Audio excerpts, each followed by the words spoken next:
Part 3. You will hear two students called Arya and John discussing the research on water hyacinths. First, you have some time to look at questions 21 to 26.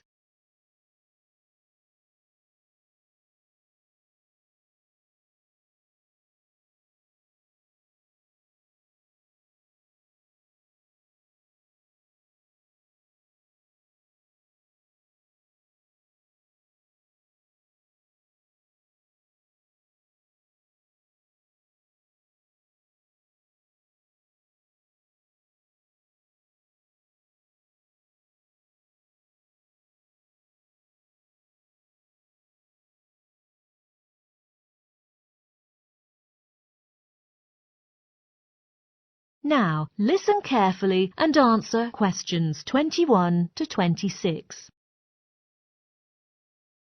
John, how is it going with your research on water hyacinth? Well, I went on a field trip on my own and collected the primary data. After I came back, I also referred to the published data. So, what do you know about this plant? The water hyacinth grows in tropical countries. It has beautiful purple-blue flowers, but everybody hates it. Why is that? The water hyacinth, as the world's worst invasive aquatic plant, has attracted significant attention. Millions of these plants grow in rivers and lakes and have brought huge environmental and cultural problems to the local people. Farmers cannot travel in boats on the water and thus cannot fish in it. In addition, heavy free-floating mats of water hyacinth are clogging the dam at the power station in West Africa. Turbines of the power station are often shut down because of the intertwined leaves. Dams often cease to function as a result, severely restricting the electricity generation. Dense mats of water hyacinth also shade the surface and prevent algae growth, thus limiting the production of oxygen and threatening the survival of fish. So, where did water hyacinth originate from? The water hyacinth is native to the Amazon basin in Latin America. It has spread mainly to the tropics and subtropics throughout much of the world since the 1800s.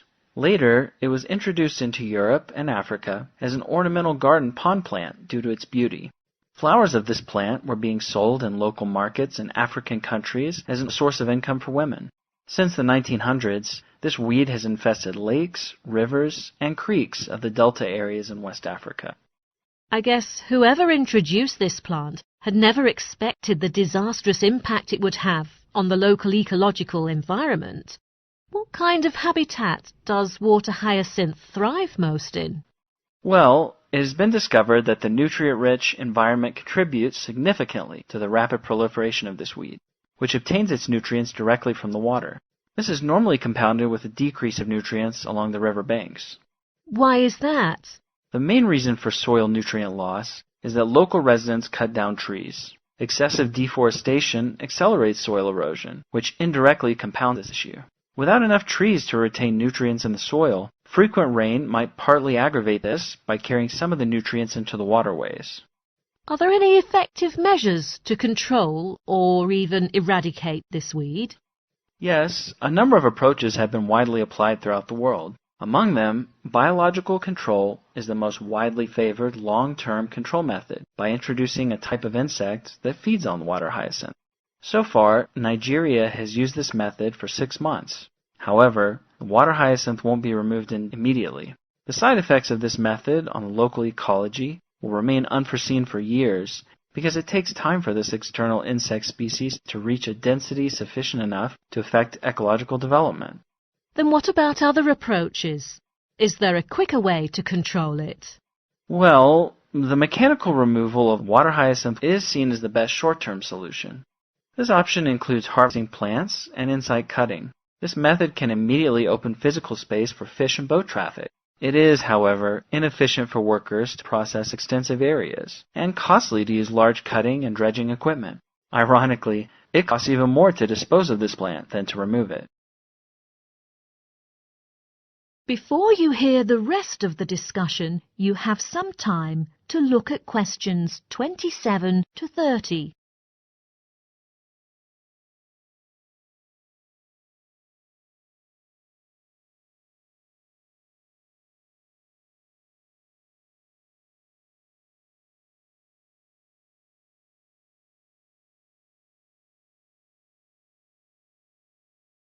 Now listen and answer questions 27 to 30.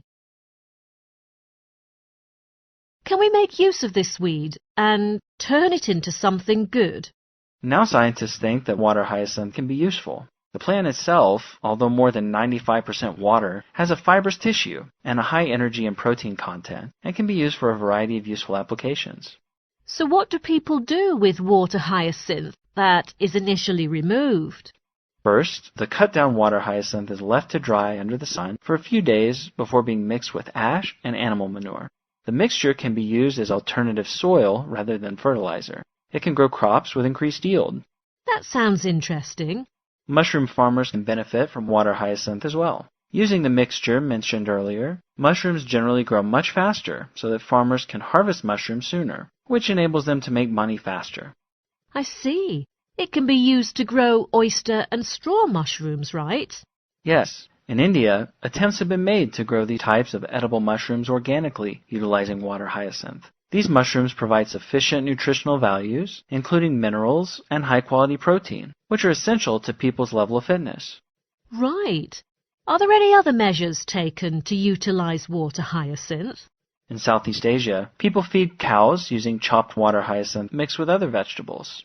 Then the waste from the cows is treated to produce methane gas, which can be used as fuel for cooking, lighting, or powering an engine. And with global warming getting worse, developing alternative sources of energy will be more urgent than ever.